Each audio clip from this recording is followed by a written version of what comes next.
pass it over to me. Guys, thanks very much. Thank you, Andrew. Thanks very much for giving up his land for today as well. And, much appreciated. So guys, thanks for coming today. We've been lucky enough with the weather. Sort of August time, so we've been sort of hit and miss in this country. Sometimes it's raining, sometimes it's not, so one of these lucky times. Lucky enough, it's been a good day because I don't think we'd have fit everybody in the barn, so we have a lot more people than I thought, so overwhelmed and appreciate it. Guys, thanks very much. A few people probably wondering what we're at here. We're just troublemakers, or we, up to no good. What we've actually been trying to do in the background the last lot of months is network with everybody, try to bring sort of like-minded thinkers together, because we're all sitting here, we all know the problems coming over the horizon, we all know it's going to be a difficult winter. We know there's food shortages, we know this, we know that, but what are we actually doing about it? There's groups all over the country, and they're pretty much repeating what we all know. So what we're trying to build here is a community of people that are actually going to go out and do something about it. So we're a community of people doers, not so much talking about it, we're actually going out and fixing the problems. And I say, we've got some really good people here today. Andrew with the horticulture expertise there. We've got Kevin Taylor, he's just behind him there. He's the eco-village expert and the renewable expert, so he can actually help people reduce their food bills. We've got Hela and I here, a lot of naturopaths. The good guys in medicine, so they are. More preventative, natural remedies, going back to sort of the roots that people would have done to help each other. And then Gareth here as well, he's got a background in ministry for people that may need that, fellowship as well. Bit of my background, so I've spent a lot of time, too much time in education, 27 years in total, bit of a generalist, sort of jack of all trades, health and safety background. I've got my own training company, which is actually going to fit in well with what we're trying to do here. So we're going to go down the education route for people. So we're going to find a lot of people out of work shortly. So we're trying to, Andy's going to work with us as well. We're going to put people through training, all sorts of training like forklift, cranes, agriculture. I know Hela and I usually looking to do some agriculture as well and some other kinds of things like that. So what we're trying to do is build basically a network of people and empower also local communities. So it wasn't a mistake by getting everybody to fill in the book when they came in looking at your skills. So what we're actually trying to do is empower you guys. We're spread out all over the country, but what we want to do is pool our resources, pool our expertise, and try to help the different communities grow. And we will be there to help each other do that, and we can lean on each other's expertise. So this is sort of a bit of a sketch. I know you can't really see it from sitting down, but you're welcome to come up and have a look. So the plan is to have a central hub called Hope Hub NI, and then off that there's all different communities so far. So we mentioned about the training, so the TM training, we've got the native tree and propagation. So Andrew mentioned he went down to Clare, I was down to Clare with him. We're going to do seed security. So I don't know about you, but anytime you go in the supermarket you get seedless grapes and things like that. That's delivered, that's so that you can't grow your own. And then all these hybrid seeds and things like that. So it's important that we have our own food security with seeds and native trees and stuff. So Andrew's pushing that on in the background as well. There's something that I'm going to be actively involved in, and I would encourage others if they need a hand. It's called the Community Empowerment Hub. So we all know about food banks and things like that, and it's the old argument, give a man a fish, feed him for a day, but teach him how to fish. So that's where the food banks go wrong, in my opinion. They're just giving people handouts, they're not actually empowering people. So what we're setting up, there's a good team of volunteers around me in West Belfast and elsewhere. I know Jean, Naomi, Ruth sitting here. There's a good girl, Kathy Hardy, who's been up the right hand side as well. Marguerite, who's here. A really good team. So what we're planning on doing is open up a wee hub shortly in Poglass area, and what that is we'll be funding it ourselves. I think a team of volunteers, and we'll be there to help the community come this winter. So if they need money, if they need clothes, if they need food, what we're looking to do is give people vouchers from local shops. We give donations if people donate money, things like that. and also we'll signpost them. So Lex Appeal and I to do the counselling service. So people, maybe they're in need and they need a bit of tools to help them cope. Well, then we can signpost them to Lex Appeal and I. Naturopaths as well, medicine. If you need training, then we can put them through the TM safety training. And I'm not sure, Andrew, I must start talking about the bartering type system. So not everybody has to pay for training. They can come in and volunteer a bit of their time doing something in the community. It could be litter picking, it could be helping people fill in forms. So people then, you know, if they don't have the money, then they can put them through the training through other ways. So it's about empowering people and giving them the tools so they don't have to live in handouts. Because at the end of the day, we don't want repeat customers. We want people to be empowered and work themselves out of poverty. And if that's through mental health strategies and things like that, that's what we need to do. We mentioned about the faith, Western Innovation Networks, events and leisure and tourism. So again, Andrew has somebody who has set up events in Crook Park and things like that. Hopefully we can get an event organiser on board. I know I'm looking to do climbing mountains and boxing matches and things there for charity. So things like this, we're looking to do fundraising to put back into the central hub.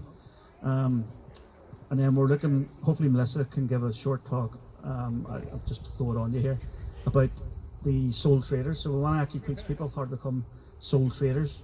So what they're doing there is we're teaching them the wee tricks to become tax efficient. So what we don't want to do is put money back into the current system. We want to work within the rules but be as tax efficient as possible. And then the horticulture cooperative growing. So what I didn't mention is the purpose of the Central Group. The purpose of the Central Group is to empower the other groups around the country, and we will do that by signposting to the various other offshoots. Those offshoots we're hoping to give 10% to the Central Hub, and then the Central Hub will then go out and buy bits of land. So we're looking to do is buy bits of land, give it over to the locals in that area, and they can do cooperative growing in that area, which is the food security. And what we're looking to do is work with local farmers, and say there's a potato farmer nearby.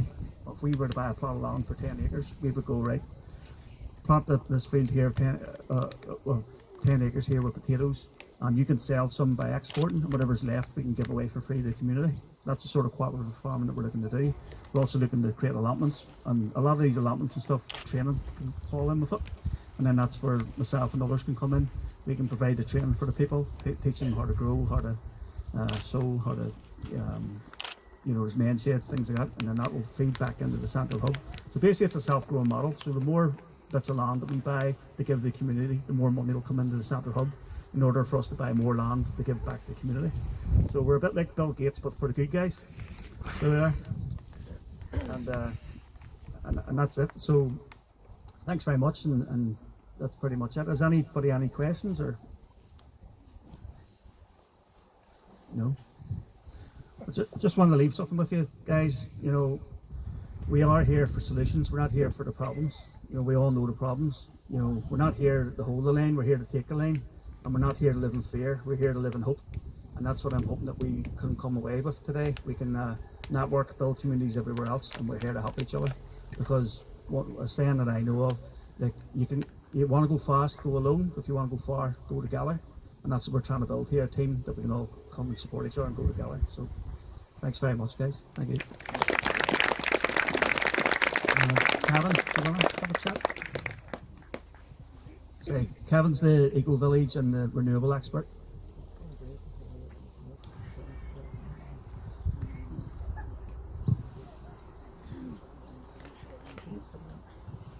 Thank you very much, Tony, and it's great to see you all here today. And I'm a 62-year-old arthritic epileptic, and what I am sick, sore and tired is the system that rips people off completely. So I set Western Innovations Network up and I looked at two things. We all know the cost of living is horrendous. We don't need to be told that, and it's only done to put money in the rich man's pockets. It's not done because it needs to be done. But that is why I examined thoroughly renewable energy on a small scale. I also looked at homes that people could afford, rather than spending hundreds of thousands of pounds paying a mortgage to a bank for nothing. because that's only money wasted. So what I came up with was the idea of modular homes. Now modular homes can be anything you want them. They can be log cabins, 2-storey, 3-storey, and they start off about £57,000. And I have designed a way in which, obviously you haven't got the £50,000, you can still buy one and pay on a monthly basis. So the renewable energy, let's look at the renewable energy. The renewable energy system start off at £2,000 and go up to 20. And again, folks, nobody in this field today can pay that kind of money. So I would plan to pay a deposit and pay some of the savings out of your electric bills until your machine is paid for. So one of the things I believe as well is education. Education, says Tony Blair. But I don't believe in education the way it is today, where they teach our children, my grandchildren, what to think. I want to teach them how to think. For example, how much does a ton of aluminium cans cost when you're recycling them? How much can you get for them? £1,200. Yet we're dumping them to the council. Plastic bottles, the curse of creation. But plastic bottles can be turned into durable curbs, storm drains, etc., etc. So if you are building a house, instead of using big heavy concrete curbstones, buy renewable. Get your bottles away, get them to a company. And that's where the councils and everybody has gone wrong, because there's not one product. It's great to see people recycle, but where have you seen a recycled product for sale? Aldi, but it comes in from Germany. So, what have we got to offer the teenagers? We've got training to offer the teenagers. Let them think. But I'm not standing here to say to you, this is what I think, and you're going to do what you're told. I want your answers. Now, I was talking there about renewable energy homes, building them, and a young lady there came up with a fantastic idea, building them out of waste tires. Now, I'll research that when I go home, because I believe that we can build an eco-village. Now, anaerobic digestion of human waste, cattle waste, all types of waste, including food waste, can run your home. It can heat it and it can power it. But you're never told that. So an anaerobic digester sitting on this farm, and it's not a big machine, it's sitting in two 20-foot containers, and sitting in front of those containers are two 11,000 oil tanks where you put the material and you digest it. So what do you get out of that?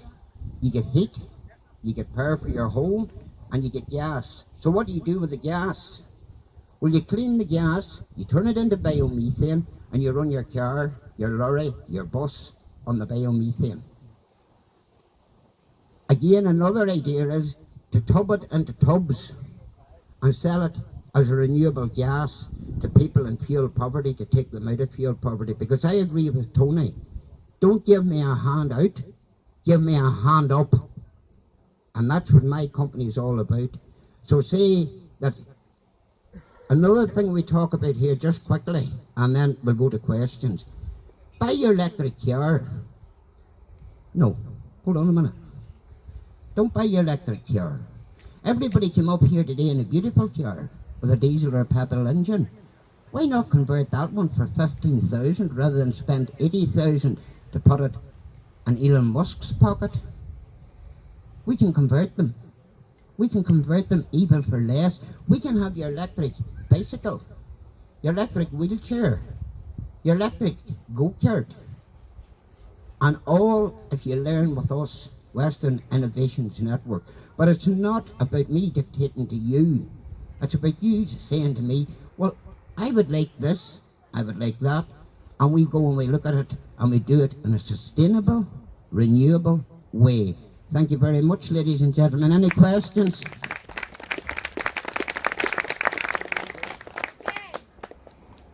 Any questions, folks? Sorry, Kevin, are you suggesting converting diesel and electric cars to electric? Yes. Yes, I am, because it can be done for less than 20,000. And what I'm saying is, why should you, say you come up here today in a diesel car, a 2 litre car. Now the idea, sorry I didn't mention this, is when you take that diesel engine out of your car, you then have the option of putting a tub of gas beside it, running it on gas with a generator and generating enough electricity to power your home. You've also got the opportunity, you know the little wind turbines? Take an electric motor, any electric motor, out of a fridge or anything. Your alternator, if you care, can be turned into a 12-volt generator, and you can run your whole house on it. I have the documents over there if you want to come over and see. So yes, we can beat the whole thing. We have to teach people. We have to teach people that you can run your house from 12 volts. Think about it. You're out in a camper truck, you've got 12 volts. You have your kettle, you have your cooker, everything on 12 volts. Why not do the same in your house? Now this, the power packs they come with a power pack as well. It's called an inverter. So if you're going to use your washing machine or your dishwasher, you plug in the inverter and that turns your 12 volt into 240 volt. And if you have a 1,000-watt inverter, you have 1,000 watts going through that. And that's all for £2,500, folks. Again, if you can't afford it, pay in. Any more questions? Well, come on over there and you can see the stuff there. I have it all printed out. And I want to thank Tony, I want to thank Andrew for today. And last but not least, I want to thank yourselves. And I'm up all the way from Oma. And I have my Western Innovators Network. And we're going to work now with Andrew on the Anaerobic Digester. And we're going to use this as a demonstrator project. And believe it or not, the Anaerobic Digester costs less than 200 grand. Thank you. Thanks, Kevin. Thanks very much. So really, Kevin's being polite, but what he's actually talking about there is fuel security, basically for everybody, with an eco-village. So Kevin's absolutely right with Andrew. We're going to get a copyrighted village, an eco-village. So because it's a unique model, people can basically get more or less free electricity and heating. And then each home is going to be given an allotment plot as well. So it's all going to come together and a central hub for education and things like that. So a bit like the traditional way of teaching, not the sort of modern way. So it's going to be a great wee project, and we're really looking forward to working with you, Kevin. I'd like to call Gareth up from Hela and I. Really interesting fella here from lots of professional doctors. So take it over. Hello everyone. So I'm Gareth, and it probably doesn't come as a great surprise to anybody if we mention that the NHS is in crisis. But there's not an awful lot of point in criticising that unless you're able to come up with a solution.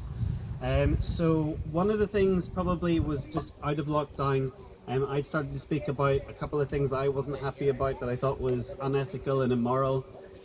But it needed to come together in some form of solution before we started to speak with any more authority and before we started to take a stance.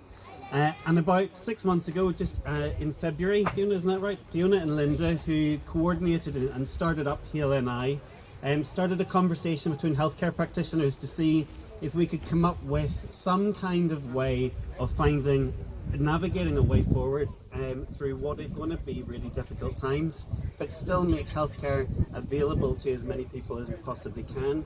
So we launched Hela and I about 6 weeks ago, partly because it was part of the People's Health Alliance in England, and we wanted to be able to have a voice here and make sure that the identity was strong here. And typical Northern Irish, we didn't want to be told what we were going to be called, so we came up with our own name. Hela NI, Health, Education, Agriculture, Lifestyle, Northern Ireland. And it was a broad scope. And there was a reason for that. Our initial priority was preventative medicine. You know, during the entire last 2.5 years, we haven't had anybody talking about what nutrients, supplements, from a mainstream standpoint, actually talking about what you could do to prevent yourself getting sick in the first place. When you're sick, we're not looking at nutrition to try and get yourself better or encouraging the body to get back into health and stop the cycle of you needing to get medication on a cyclical basis to maintain your state and just treat symptoms, whenever we could be looking at actually helping the body come back into a state of balance and actual health. So you could tell me to shut up right there, but if you are to say that you can reverse diabetes instead of taking metformin, if you can say that you can stop Alzheimer's by changing your diet, or at least stop the progression as fast as it currently is, if you could talk about doing menopause without HRT and actually deprive the pharmaceuticals from getting the money, there's something worth talking about in relation to nutrition, in relation to medicine. And that was where we really wanted to focus on. Then there was the realization that there are primary healthcare workers that are not working with the NHS, and the difficulty for doctors and nurses, and it is a real difficulty, is that they are licensed by the GMC, so they can't move out into private practice completely or to kind of fulfill prescriptions without jurisdiction and legalities becoming a real problem for them. Whereas there's an awful lot of naturopaths, nutritionalists, medical herbalists such as myself, who can actually do primary healthcare and diagnostics. However, we do it different, because we're not interested in your disease. We're not interested in trying to get a diagnostic, because actually the diagnostic, there could be 2,000-3,000 diseases that we might need to know if you were going to train for medicine. But all we need to know is, well, your thyroid's causing a problem. That means your liver is going to be kind of malfunctioning. We also need to look at your adrenal glands and actually systemically look at your function of your body and what needs to be addressed. When you understand how the body works as a system and as a function, and do functional medicine as opposed to symptomatic treatments of disease, you can actually really help the body come back into balance. That's something that we got passionate about as Heal NI. I'm Gareth. I said I was a medical herbalist. My background was theology. I worked in the church and community sector. I moved from that into social business, and really about 5 or 6 years ago, and I'm taking off a Heal NI hat for a moment because it will become relevant, and I'm going to put on the spiritual hat for another minute, because Tony asked me to do both. And that was out of a vocational thing. I felt we were going to come into crisis. I felt we were going to come into a point whenever the SH1T hits the fan, we needed to know how to survive. And as a real kind of anti-globalist, kind of capitalist, I wanted to be able to know how to look after my own health. I wanted to know how to forage in the fields. I wanted to know how to brew my own beers. I wanted to know the wisdom that people had of old and try and redeem that in a new way. And that got me into herbal medicine.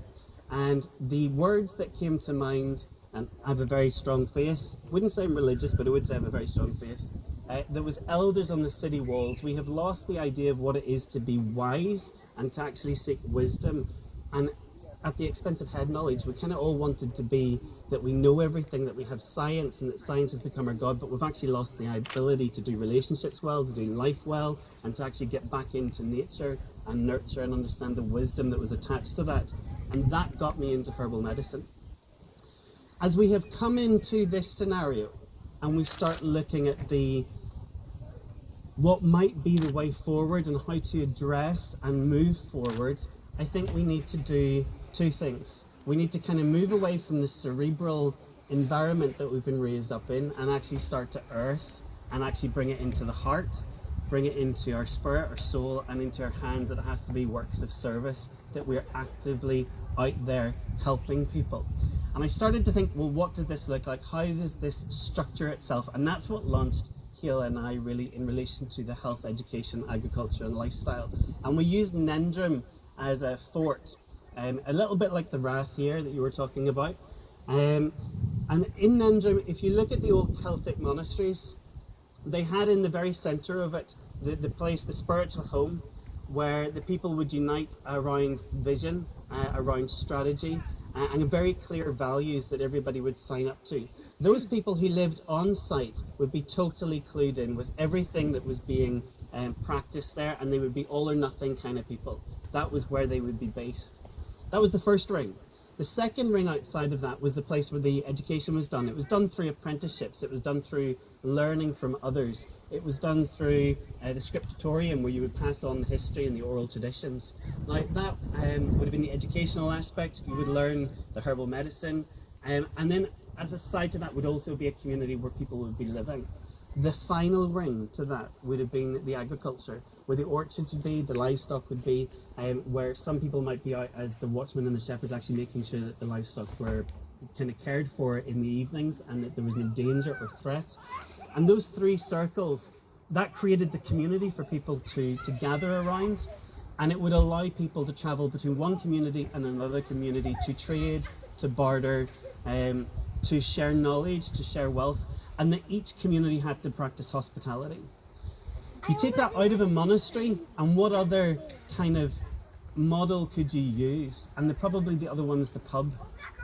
And if you think about it, the Irish in recent history have been able to penetrate the world without force in any way, and they have infiltrated every country in every nation and perhaps every city. They did it through monasteries and they did it through pubs. They did it through relationships and they did it by stealth. And they weren't dogmatic, and they weren't trying to teach you what you had to think. They actually did it in a relational way where they showed you life, and they showed you life in abundance, and they made themselves dangerously attractive. And that's what I think we need to be doing. And we could get so caught up in doing big picture stuff and thinking strategy and how we structure ourselves and where our governance is from and where our legislature is from, but actually we don't belong there. And I have this innate sensation that if it's, and this is from a church background, that whenever you looked at British projects and how they were forced here, it never works, because it was too structured, too hierarchical and institutional. And actually those systems weren't meant for here. We're not that kind of people. The American systems and the mega churches and where everything is bigger is better doesn't work here, because we're not that kind of people. We needed to go grassroots. We needed to go relationships, because that is what we are, and it's what transforms nations whenever we get going. Whether it was through famine and persecution that sent us out to go and start our pubs and actually work and earn, or whether it was through the circumstances that we're currently now facing that's actually forcing us to come together. And that's the key, because we can be quite a divisive people, because we're tribal, we're clannish, and if you don't agree with me, we can fight with each other, because that is our heritage, it's what we are. What is important though is that whenever circumstances come around us, it focuses our mind and it begins to kind of hone in on what's important. And I suspect over these last 18 months, 2 years, we're in that stage of, well, what can we do together? Hale and I is looking at it from a top-down approach and making sure that the structures, the legal systems, the grants might be in place. But we're also at a stage where we're looking at guerrilla warfare. How do we do this on the ground? How do we do this in a relational way? How do we start now and not wait for the building and not wait for the land? And what you're seeing with Andrew here, having land and having the access to things, what we're seeing from practitioners is that you can't do healthcare without looking at agriculture, because of glyphosates, because of all of the poisons and the toxins that are being pumped into our environment and around us. You can't look at healthcare if you're not looking at how you're training people up and doing education. You don't need a certificate or a piece of paper to tell you that you're qualified. You just need to be able to learn from somebody who's more experienced and wise, so that you're empowered and can actually go and do it. And we are also looking at lifestyle, because actually we need festivals to come around. Whenever you're having a difficult time, we need to be able to come around events, feasts, and actually party and learn how to do it.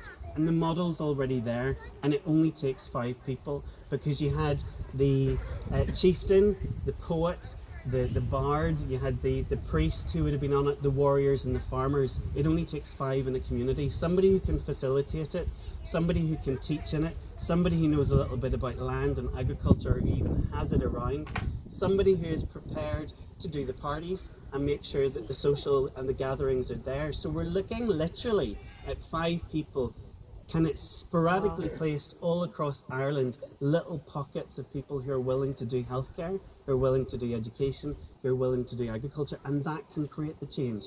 Because the difficulty is we haven't had opportunities to come together and network until now. And Tony has been able to do that and bring us to a place where it's not a protest, it's actually now a time to start looking at solutions.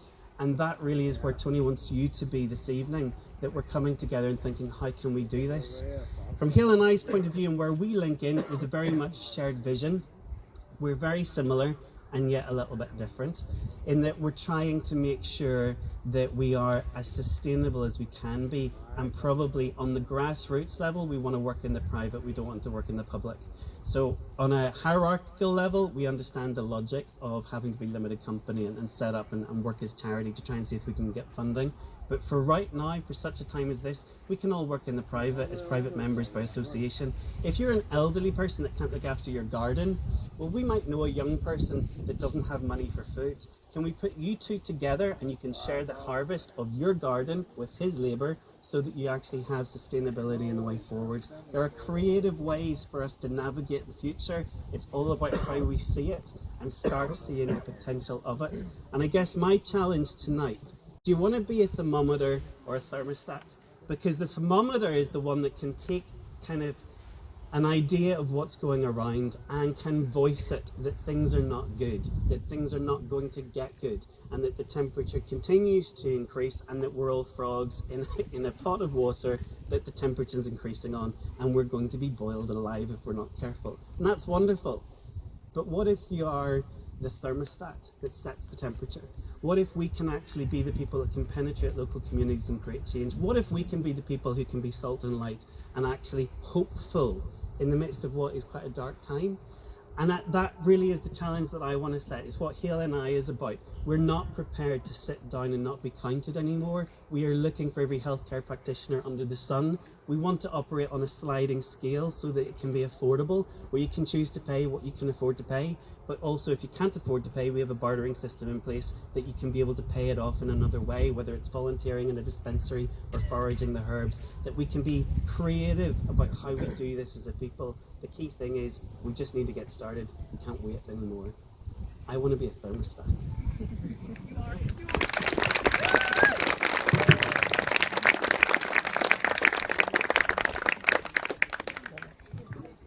Thank you, Gareth. Very, very impressive from Hale and I. They're online, so guys, check them out. Really, really good organisation. I'd like to bring Andrew back up, and this time with Melissa. They're going to talk about something unique that they do here, actually with their allotments, a bartering system overall. And it's just something that Gareth touched on there as well. So just like welcome Melissa and Andrew back.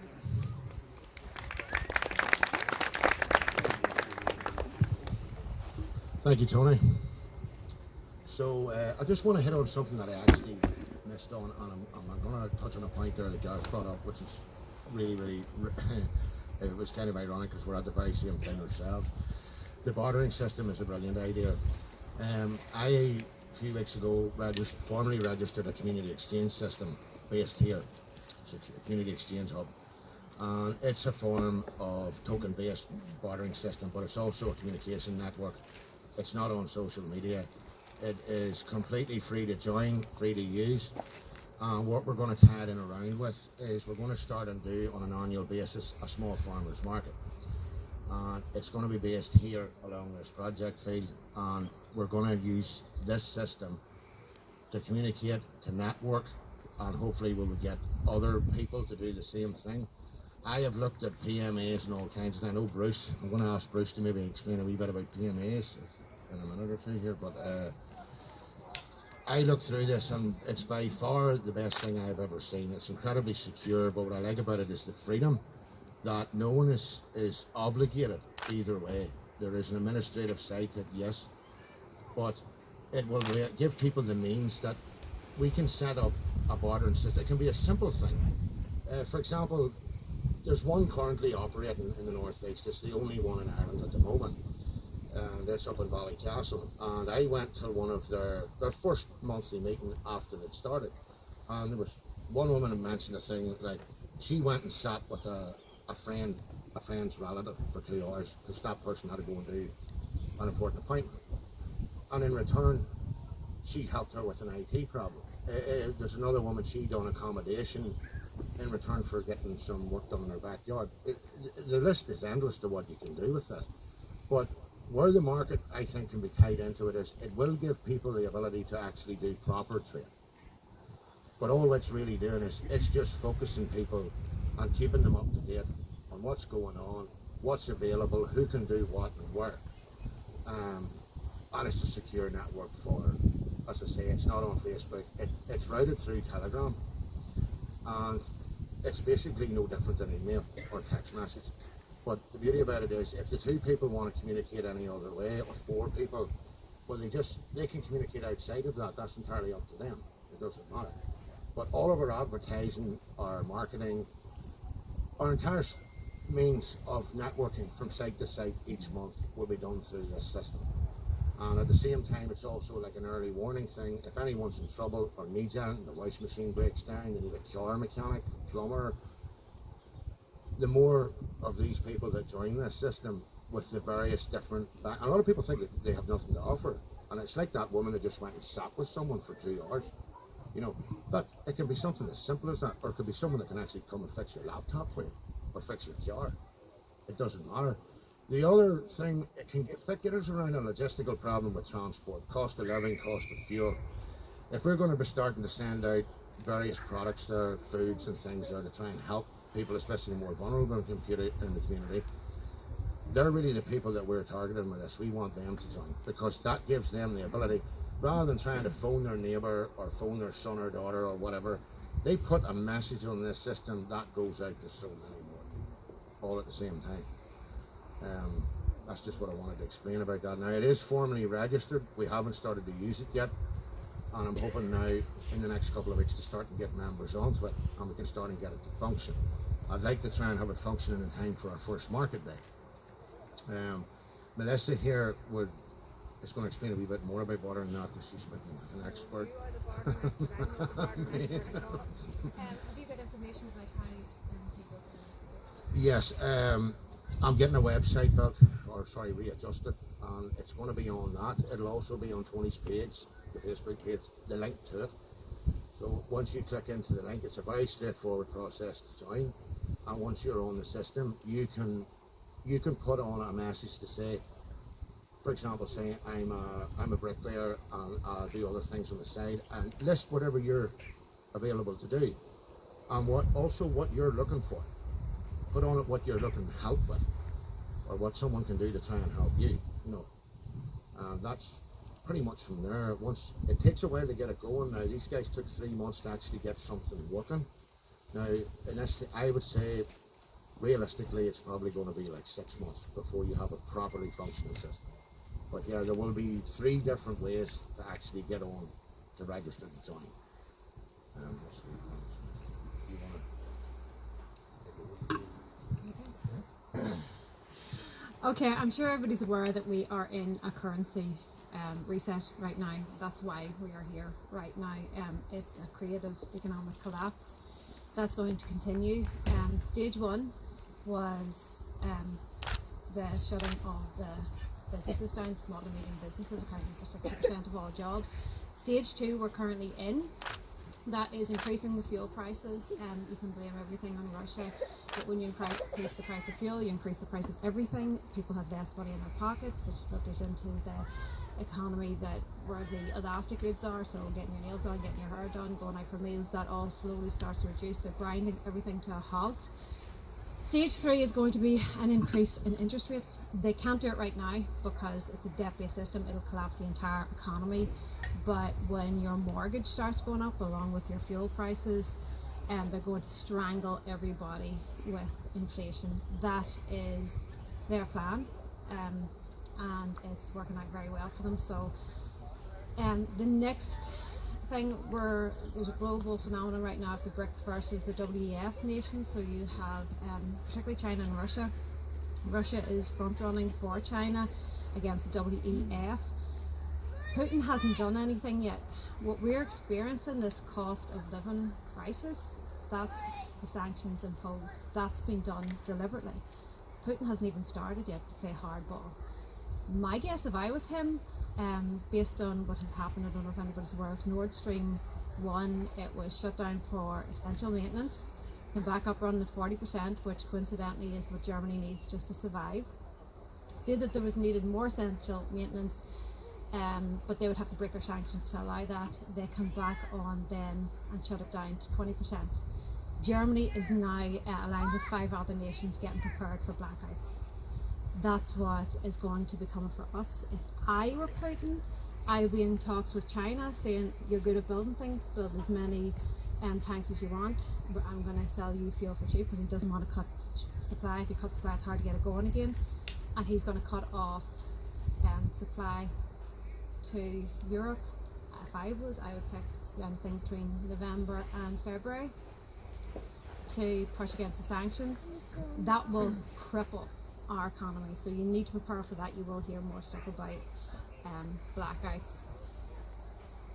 Their view of the world is that there is too many people. There's a demographic issue. There was a high spike in population early 60s. Those people are now retiring. Those people are looking for their pension. The pension doesn't exist within the stock market. It's completely fabricated. And they see a population issue. In the 1950s, the population was 2.5 billion.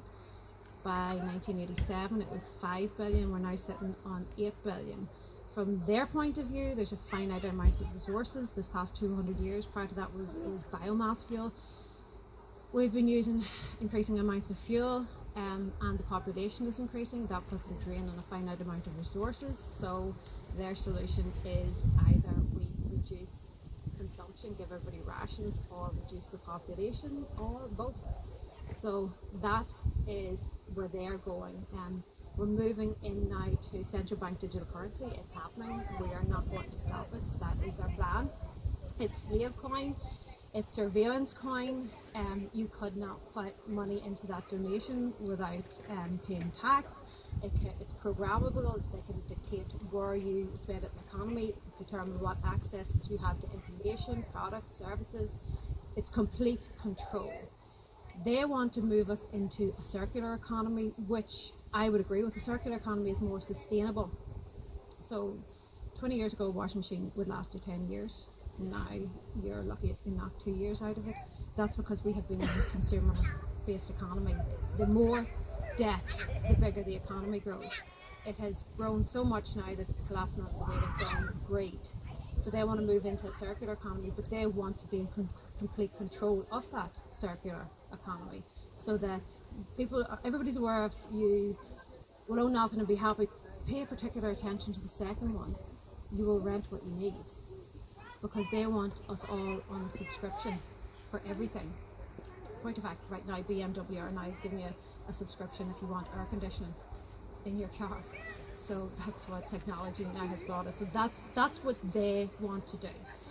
It's a juggernaut, and it's going off a cliff. And we are the ones. We have been trying to get in front of it, warning people about the dangers of the clinical trial, of what's happening in the economy, and most people just don't want it because they have normalcy bias from their generation. We're not that far away from the Irish famine. We're very close to the Great Depression in America, but people have generational bias to think that it can't happen because we have it so good. It's happening. The juggernaut's going off the cliff. If we try to get in front of it, we're going to be the first off the cliff. So what we're trying to do now is sidestep it, create alternative communities, because the people that are on the juggernaut are going to know it at some stage. That's the point of the frog in water, where it realizes, hey, it's getting hot in here. But if they want to jump off and there's nothing, they're just going to stay on it. So the whole point of what we're trying to do is create alternative communities and economies. What can you do now? If you have, in the short term, if you have a mortgage, get it onto a fixed rate, because they are going to spike interest rates. There's a wealth heist going on right now. Inflation is it's bad for savers, good for those that have assets, and great for those that have debt, and the governments have debt. So they're taking money out of all of our pockets with inflation. That's what it is, and it's giving it to the, not even the 1%, it's the 0.1%. That's going to continue. They're going to throw away the currency. So in order to protect your mortgage, get it on a fixed rate. Definitely get a food supply in your house, because should they shut down energy, that's going to shut down the whole network. Should Putin flex and shut down, that's going to shut down the entire supply chain. So definitely have an amount. That's the short term things that you can do. Long term, it is about learning to grow your own. You can't be, what I've learned over this past couple of months. It's really difficult to be independent. I have bees, I have an orchard, I've been growing potatoes, tomatoes. It's difficult. So far my harvest is 5 potatoes. I'm jealous of this. I'm showing off. 5 potatoes and like 4 tiny tomatoes, so unless I identify as a rabbit, I'm not going to be able to feed myself. So you have to realise that, and realise that the only way that we can get through this is by community. That's why events like these are so important. I always find that the tea and coffee is the most important part, because it's giving people a chance to connect. With a bartering system, the inefficiency is if you have a cow and I'm a plumber, but I don't want a cow, it doesn't work. The important part about we all start to learn what each other's skills are, and it forms that community that is essential for the next phase, which is what money is. People think they want money. You don't want money. You want what money brings you. Money is a medium of exchange. It's information, it's about prices, and it's a store of your sweat equity for future use. So if we try and get on board with a bartering system, as a community, you decide what that medium of exchange is moving forward. They've used beads, they've used so many different things, but we can get tally sticks, but we can decide. Now, in order for them to tax us, we have to be in their system, because in order to tax, they created the dollar first, and then they created the tax system in order to get you to use these dollars. So if we're using a bartering system, and if we get, it could be time credits, it could be a system, but again, it has to evolve within a community, because with money right now, they can't tell us how bad it is, because if we knew that money was only backed by faith and it's really just paper or numbers on a screen, people would lose their minds. They can't tell us. But we can decide what's a fair system, and we can create something completely outside of their system, and that can grow. No one person here has all the answers, and that's why we need to speak among each other and learn and bring ideas to the table and move that forward and create community. In a community, it's not about what I can get. In this world, it's very much about what I can get. In the community, it's about what I can bring to the community, and that's where the bartering system is really coming into play, because it's, well, what have you got to offer? It's not about just free stuff, because that's how politicians get elected. It's whoever gets elected is whoever gives away the most free stuff. It's about moving forward into what can I give. So everybody has something they can give. So think about what you can give to the system, and let that system grow, and let it evolve into a medium exchange outside of their system. Then when more and more people, you'll find more and more people come to events like this if we keep on growing them, because people are waking up. They've bought into the narrative, but now they can't afford, it starts off with they can't afford to go out to eat, and you're like, and then it's, I can't afford to get my hair done as often. But then it very quickly, when they increase interest rates, it's going to be, I can't afford to feed my family, I can't afford my mortgage.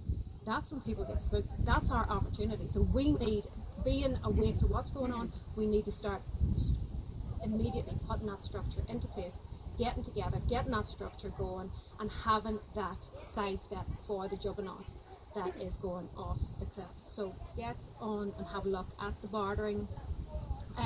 I suggested to Andrew, I think he's going to host this every month, I suggested for coming back, if people maybe brought a dish, if he's talking about doing the market earlier, and then sense of community, bring a dish, have a lunch together, and all grow and learn what everybody's skills are, learn what everybody does, figure out if I need something, I go to that person, and grow a community and sidestep it. So that's all I have to say. Anybody any questions? If somebody has no money and a lot of debt, and you tell them to go and put a food cupboard in place, what do you do first? Do you invest the money that you do have into the food, or do you put the money into the debt to pay it off? Well, the most important thing to do is eat. It's not by coincidence that Bill Gates has bought up all this farmland. It's not by coincidence that they're moving into Beyond Meats and all synthetics. With a growing population, it is harder to sustain. So in the short term, I would put food ahead of debt, because if you only have, I'm the fifth generation in my house. My dad was brought up in that house without running water and electricity. So that's how close we are to that. But they had a larder and they grew their own food. We're the first generation who, you open people's fridges, you open the cup, there's nothing in it. They're living day to day, and for me, I would pick food over debt, because with the debt-based system collapsing, it is, if you owe money, like I say, in inflation, debt's great. In inflation, it's great for debt. So I would pick food. I have stockpiled for that. What I did was I bought brown rice, because if you remember, when Tesco's, there was no food. The only thing they had was brown rice, because people would rather die. So you get plenty of brown rice, and then store your rice in. If you store your rice in glass containers, it's going to last longer. So look at storage. Look at canning. I did my first canning 2 years ago. You get the jars out of, I think, B&M for like 59p. You just a big pot, vacuum seal it. So play around. Just look upon it right now as a hobby and learn, and pick one thing. Even if it's grow tomatoes, just learn how to do just that one thing, or can apples, because everything's different canning times. So learn how to do one thing. Look upon it as a habit, a hobby. Look upon it as you're learning new skills rather than the apocalypse. It's not. We are survivors. You know, we're spoilt in this generation. We're spoilt with stuff, but we have lost what the basic core values of humanity are. We're so busy going after more and more and more, because that's what they pushed, because of the consumer economy, that we don't spend time with each other. So I actually like the world better that's going to be built from this, just not their world. I don't think that we should allow millionaires and billionaires to dictate how the economy is going to be, because we're in our favour. What's your thoughts on Bitcoin? I actually did a debate just before the crash on Bitcoin. I was always very suspicious of Bitcoin because of the timing that it came out. It is a speculative asset. I would be more a gold bull, because gold is sound money. It has no counterparty risk. China and Russia are moving to back their currency, well, not back it, tether it at best to gold. Bitcoin is it's cyclical as well. There is potential there for that decentralized, because that is the move to decentralize. But the fact that we don't know who is behind it, the fact that Michael Saylor has 1 in 100, every 170 Bitcoin, that gives him a tremendous amount of power. But we can take that blockchain technology and create our own currency. You know, so the concept I'm good with, but the fact that my issue with Bitcoin was always, it needs to, if you want anything like that to work, function it as a currency. But it never functioned as a currency at the very start when they bought pizza. Other than that, it was always the idea that it would build you more money, and that's everything that's wrong with right now. Yeah. It was over in El Salvador this year. Yes. It's working over there. Well, what I have heard about El Salvador is it's working in the tourist areas, but like 63% of traders have never used it. Yeah, it's working on the beach. And yeah, and the problem, well, I'm sure they had a problem similar to Michael Saylor. Michael Saylor just stepped down from MicroStrategies because he lost $1 billion. El Salvador bought in just before the hype. I think they bought in at around 40,000, and it went up to 60,000. So now with it down, that's put a dent in their economy. The other thing is, it's not decentralized in El Salvador. It's on an app that the government own 99% of that app. So it's not decentralized. It's still government controlled. So that's still the problem. Do you not think it can work for the border? It absolutely could. You could create. As long as there was faith in it and it was run by good people. My philosophy for politics is that I would be not interested in, I've told Tony this, I'm not interested in getting into politics, but if there's a board watching you, I'll be on that board. So we need to monitor. Tony created a structure along those lines. We need to watch the people that are, it needs to be completely transparent. That's the beauty of a blockchain, it is completely transparent. But it's still open. Bitcoin, say, is open to external. It's internally, it can't be manipulated. but externally you can. And Christopher John Carlos proved that by selling futures and popping the bubble. So they're not going to, the source of their control is that they have the monopoly on money and they have the monopoly on violence. They're not going to give that up without a fight. But small communities everywhere, I think Andrew was saying the other one, they're using waves as their credits. So small communities building credits everywhere, and then it is like raindrops, and it all just filters down and it creates one system. And at that, they can't control it. If it's not one thing, if it's lots of different things, and then everybody gets on board with one unit, then it can work, in my opinion. Okay, well, thank you. Thanks, Melissa. Impressive as always, I'm sure. Certainly looks tailored to me, my socks ground here. We'd like to invite Bruce up. Bruce has a couple of unique aspects to it. He's also sort of sampling based in Northern Ireland, so we're trying to spread out everywhere here. So I'm the opposite of Melissa. I'm really scruffy. This is my kind of look. I haven't really prepared anything, so I'm just going to talk about a bunch of different things here. One that's been touched on already is that, I don't know if it's been specifically mentioned, but a strict bartering system is kind of limited, because if somebody has a goat and wants a bag of wheat and somebody else has a bag of wheat but they don't want a goat, you have to have some sort of currency. So the community exchange network thing they have an existing one on the north coast. They're kind of localized. I'm going to set up one for Mid-Ulster because I'm relocating to Oma, and then Andrew's already set up one for, I guess it's going to be this area of the country anyway. There have been alternative currencies in the past, and the government seems to have wanted to tax them. So I wanted to talk about private members associations. It's a kind of, and I'm not an expert on any of this, so don't quote me on this, but this is just an idea.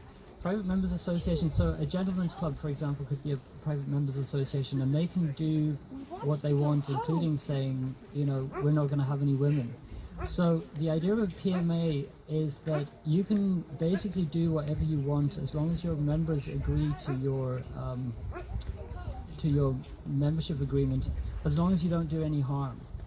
And so that way, a good example of that, of how that would benefit us, is if you had invited some friend of yours to your house who was into wines, for example, to do a wine tasting, and you had a group of people around and you tasted all these wines and he had bottles of these wines. If somebody said to him, I really like that wine, can I buy a bottle off you? He could sell it, but this is completely in the private. And as long as we have a form of currency that we can use that's not digital and completely tracked, you can sell a bottle of wine and not be taxed on it. So private members associations, I'd like to see them rolled out all over the place so that people set up their business under the umbrella of a private members association, whether they're selling goods or services, and they can exchange in the private, which means they kind of divorce themselves from regulations. I don't know if we can go as far as saying, the people coming to my business are members of a private association, so if you want us to social distance or lock down, and our members have agreed not to do that, that we can say to the cops, we're private members association, if you want to come in here, you can join up. I hope we can go that far. So that's kind of a way, potentially, of us creating alternative currencies or using the likes of the community exchange network currencies that we can set up. They have a system where you can charge for your goods or services within their system up to 50% in pounds sterling, and then 50% in their slightly time bank based currency system. I think one wave up north, and I think, Andrew, what have you called your currency? It's something else, isn't it? Oh, well, anyway. But I think roughly one wave on the north coast system is worth 5 minutes of labor or of work, or £1 or €1. I know, Bernadette, we can talk to you at some stage about time banking, which is an alternative currency based on the value of an hour's work. But anyway, PMAs are the way to go, I think. Private members associations. We want lots and lots of those. I made a video that I called Problems and Solutions about, when was it? Oh, well over a year ago, but it's kind of stood the test of time, and I went through some of there are more issues that we're facing. Basically, as a civilization, I see our civilization collapsing within the next 100 years for various reasons some of which I lay out in this video. But there's a bunch of solutions in the second half, and there's a transcript as well with lots of footnotes and things. So if anybody wants to have a look at that, they can. They might glean something from it. You can kind of just switch it on and listen to it at double speed, because I tend to talk quite slowly. And you might glean something from that, and then you can look at the reference document. There's lots and lots of resources there. But some of those include,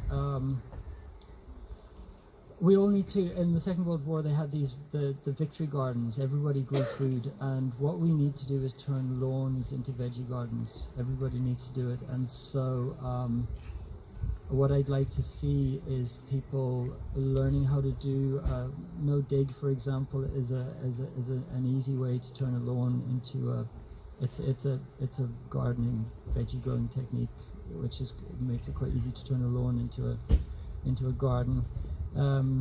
Read permaculture principles. People. So let me backtrack a little bit. I bought an acre of land north of Oma, and I want to set up a healing retreat, but also kind of a training center there.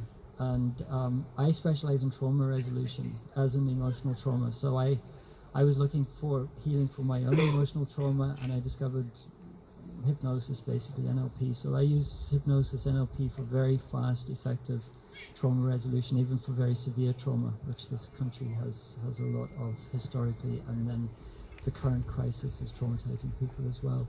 So I want people to be able to come into a nice, like, peaceful, foresty place for healing sessions, and just get training and healing, and then go back out into the world refreshed and ready to teach other people. But I want to have lots of training courses as well. So permaculture is permanent agriculture. I think it's permanent agriculture, but it's almost a lifestyle kind of thing. But it involves food growing as one aspect of it, but another aspect of that is not having any waste. So food waste, people need to learn to compost. People need to learn to grow vegetables. What have I got on the list as well?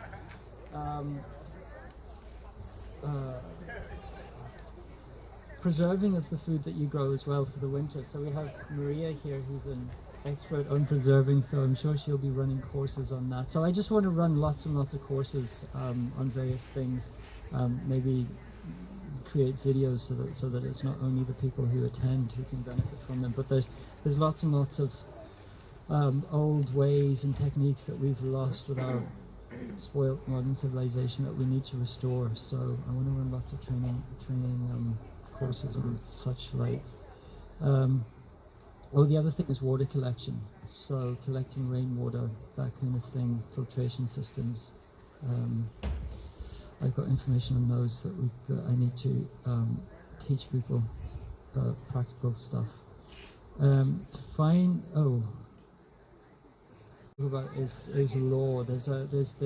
Since the sometime during the lockdown, when the first lockdown, when I began to realize that something was amiss, I got really excited about the whole common law thing, which turned out, I then discovered, was a minefield, because we had various people declaring themselves free men on the land and like sticking two fingers up to the system, and a lot of them ended up as free men in jail. So it's a minefield. But the fact seems to be that the legal system, our Commonwealth legal system, so the UK and then basically former British colonies, the UK, Ireland, North America, Australia, my home country, Zimbabwe. Oh, right. Well, there's no legal system in Zimbabwe, but so far we have a legal system that functions and is designed to protect us, but it has been seriously abused. And I'm not an expert yet on this, but I intend to do a whole bunch of study, and I would opt to, in my problems and solutions video, I mentioned a few legal people, but it was before I discovered the best of the best, which happens to be a guy called Steve Emerson somewhere in the United States, who he and some of his followers, I guess, managed to get mask mandates got rid of in certain states and things like that. So it's really powerful stuff. Steve Emerson has not done the stints in jail that the likes of Dean Clifford in Canada have done. So I would opt for following kind of the best of the best. He's managed to get, I think, tens or probably hundreds of millions of pounds worth of compensation from local governments that have been abusing people and euthanizing animals and stealing property and stuff like that for non-payment of council tax, basically, or rates or whatever. So I want to myself become expert in the law and then teach people, get people remedy for all the abuses that have happened. So I'd like to see nursing home managers and hospital administrators and people like that personally being held liable for preventing people from being with their dying relatives, and human rights abuses like that. So that's kind of another goal of mine, is to use the law to our advantage, because the legal system is there to protect us, but we really, really need to know how to use it. And so anyway, that was a bit of a ramble. I may have forgotten to talk about something or other, but any questions? Yeah, I have a few business cards with me. It's an odd spelling. It's New Life, but it's like the German word for new, NEU, and then LYF.com. So it could be New Life or newleaf.com, but I want to empower people and help them to turn over a new leaf, get a new life. NEULYF.com. And I have a few business cards if anybody wants them. Anything else? But the trauma, my passion is trauma resolution, so if you know anybody who's really struggling. And then the life coaching thing as well. I have my, I don't know if any of you are familiar with Bob Proctor, but I wanted a mentor a few years ago, and I thought, right, let me look for somebody, and I went to, in the course of the same week, I went to two people who turned out to be selling Bob Proctor's courses. And on the Wednesday evening, I went down to Dublin to listen to this girl called Eva Pieczek, I think she's called, and she came highly recommended, and I thought, right, loads of friends of mine say Eva's the way to go. And then by coincidence, I went on the Saturday of the same week, this was a few years ago, to Belfast to listen to somebody else, and I saw somebody, yes, and I walked into the hotel and I saw this strange looking stocky girl with a funny hairstyle standing outside, and I thought, she looks a bit strange. And then I walked in and took my seat, and there was the same slightly odd looking girl at the front, and it was a girl called Kim Calvert, who's a Bob Proctor consultant. And I had a chat with her afterwards, having spoken to Eva after her thing. Now, Eva's very good, but I thought, no, I'm going to pick Kim to help me, I moved from software development, reprogramming computers, to reprogramming people. And I chatted with Kim, and I thought, yeah, I'm going to choose Kim. And it turns out that of Bob's 2,000 odd consultants throughout the world, Kim is number one. So Eva's probably in the top 10. Anyway, Kim is an absolute star. And so I've learned a lot from her, and I want to teach other people her techniques as well. So my tagline for New Life is mind, body, soul. And so it's kind of a holistic health kind of thing. So the mind is mental health. And so we have a lot of people who are held back by being, like I was, I guess, being sad and depressed every day. And so I want to help people to resolve that, help them with their physical health through nutrition and plant-based medicine, and then the soul thing is like life fulfillment. What do you want to do now that you're free? And Kim's just this star of manipulating the universe with her mind. So this law of attraction thing is very real. What you put out is what you get. So if you're sad and depressed, you're going to sit in your room. You're not going to have very many opportunities. But if you're a positive kind of go-getter, you're going to meet people and grasp all the opportunities that you get. But there seems to be a metaphysical aspect to it as well. And so, sorry, I'm rambling here a little bit, but what I feel that these globalists want us to do and are very successful at is making us fear. And that gets us into this low level kind of vibration where we begin to attract fearful things to us. And Kim is just this master. She's called, people know her as the queen of manifestation, because she can think about something and it happens. And so I want to teach people the things that I've learned from working extensively with Kim, where we can raise our vibrations, raise our feeling to one of hope, and because as Melissa was saying, we really can create a much better world out of what these globalists are pushing on us. And it's not their great reset, it's going to be a greater reset. And we can rise above by growing our own food, by forming communities, and by learning this kind of art of manifestation, like where we can do what I've seen Kim do, which is to think about things and have them happen. And it's kind of as simple as that, but it's anyway. Any more questions?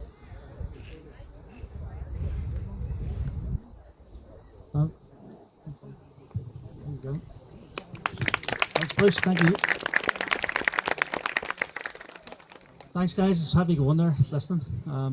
But thanks very much. Appreciate the patience. Just to let everybody know, Andrew, he's got 3 plots available here. So if anybody's looking to rent the plot off him, come and speak to Andrew after. I think one's earmarked for Hela and I, and he gave one away today. Now the plan is he's going to open up another section, so there'll be a lot more coming as well. Going forward, what we're going to do, so we're looking to set up a market here in about a month's time, so people can set a stall up, barter, maybe potentially sell as well. I'm not sure what the details are, but it'll all be ironed out. So we want this to be almost like a Sunday market, but kept within our own system, our own group, and that's what we're looking to do. Funny, I was down in Clare about 6-7 weeks ago. I was invited down, meeting like-minded people down south. They're actually thinking exactly the same lines as us. James has just arrived, so thanks very much, James, coming all the way from Clare. Appreciate it. So anybody basically looking to network down south, he would be the man to speak to. Paul, where is he? He was with Melissa. Where is he? He's away. Sorry, he's with Melissa. But he runs Newcastle Outreach, and one of the things he was chatting to me there just before he went off is the reason why we're here. It's not for us. It's for the children that we see around us, and we want to build a better future for them. And you know, that's why we should be focused on the solutions and not the problems. And somebody asked, but what can we do as single people? Well, there's 7.7 billion people on this planet. What can we all do together? And I think we can do quite a lot together. And I think we should be taking the front foot and pushing forward. There's people here from Donegal. I went down and had a wee chat in their group about 5 weeks ago as well.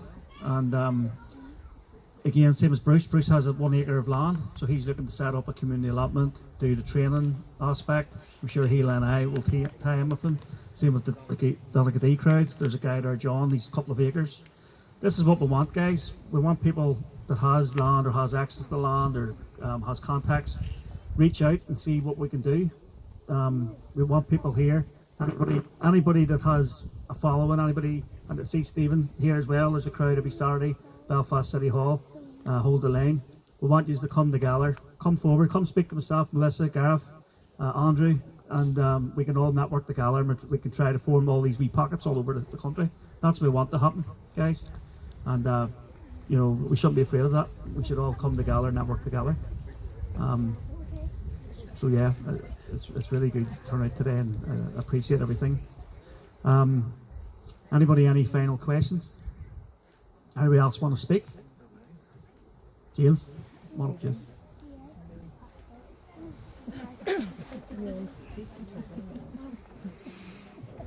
Thanks, James. Thank you. Hello everybody, my name is James O'Sullivan from down south, and I'm here with the lovely Sarah and Jez the dog. We came up in our camper only a short while ago, and I've been moving house for the last 2 weeks and I'm absolutely wrecked, but I'm delighted to be here anyway. And there's magic stuff happening down south, absolutely magic stuff. It's only going here from south of Ireland. Connor, I know Connor very well, great guy. So yeah, there's magic stuff. I'm one of the founders of something called the Irish People's Association.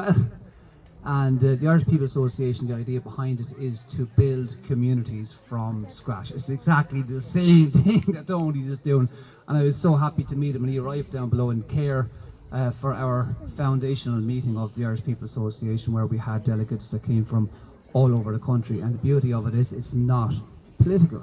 It's got nothing to do with politics or whatsoever. It's just going to focus on what's positive, what's powerful, what's inspiring, what we can all do. It's all about the individual and the collective. So what can individuals do, individual talents, and collectively what can we do to bring it all together? That's the Irish People's Association. I'm not here to sell that, I'm here to actually just have a bit of crack, because I've been working my arse off for the last 2 weeks. So, and network. Alright, so that's what it's all about. And anybody that wants to talk to me about the IPA, just come over and we'll have a nice breezy, easy chat about it, because it literally is about building communities from scratch, and that's all I want to say. So I hope you all have a great time. Thank you.